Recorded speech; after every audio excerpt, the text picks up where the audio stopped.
My line is called Guillotine and consists of 5 overall outfits, in which is like 5 like looks, like clothing items, and also 3 pairs of shoes. I'd say my line is inspired by 18th century fashion. Basically, initially I was gonna make this collection or something similar, like political about classism, that's related to 18th century fashion in Marie Antoinette as well, for my year 11 final textile piece, but I never got to do it because of COVID, so I thought this was a good opportunity for me to get into it. So it's about experimentation related to Marie Antoinette in a way, because back when she married the King of France, she felt the need to dress better, and also due to like the different pressures from society back then as a royalty, she was asked to basically not repeat her clothing unless she goes through some costly modifications through that. And also due to like fast fashion in the world, a lot of people are able to try out different styles that even though they're not really comfortable with or like they're new to. Also inspired by the silhouettes as well, because let's say specifically for the female silhouettes, back then it was like large hips and like also with an open neckline. The hourglass is still seen within society nowadays and proves that the 18th century ideal body type is still very prominent within society nowadays. I can talk about classism. So basically it relates to classism in a very ironic way. I made everything try to look as pretty as possible, like very clean, almost innocent, but also with a lot of details on like ruching and frills and pleating, and which is a very common type of technique within 18th century fashion back then.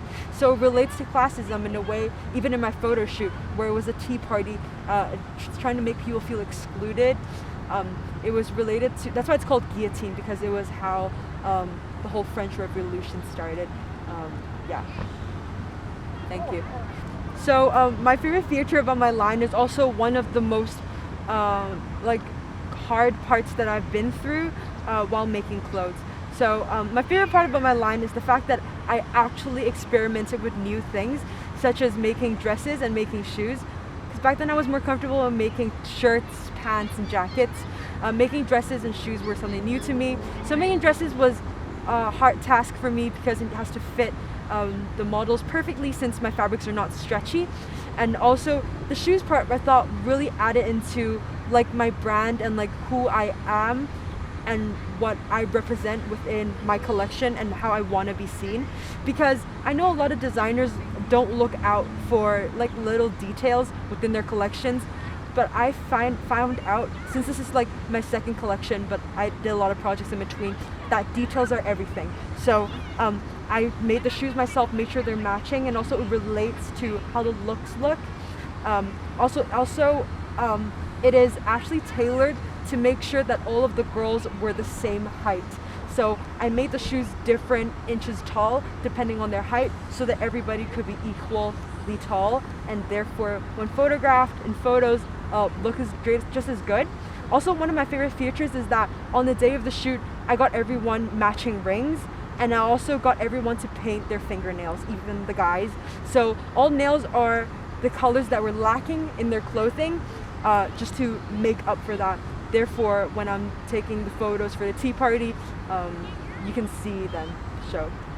And also, once again, I feel like it's just branding for me at this point, because I've asked models to paint their nails for every single collection I've done and photo shoot I've done. Okay, so even though making these clothes were a hard task, I would like to thank my parents for both like physically and like mentally supporting me, because it's been a very long 6 months for me to create everything, and I would like to thank them for basically leaving out the entire living room for me to make my clothes, buying me a mannequin out of nowhere because they were really happy that I was able to actually get in there and start making clothes, and my pieces were a little more complex. And also I would like to thank them for tolerating me making the living room extremely messy and still being okay with it. Thank you.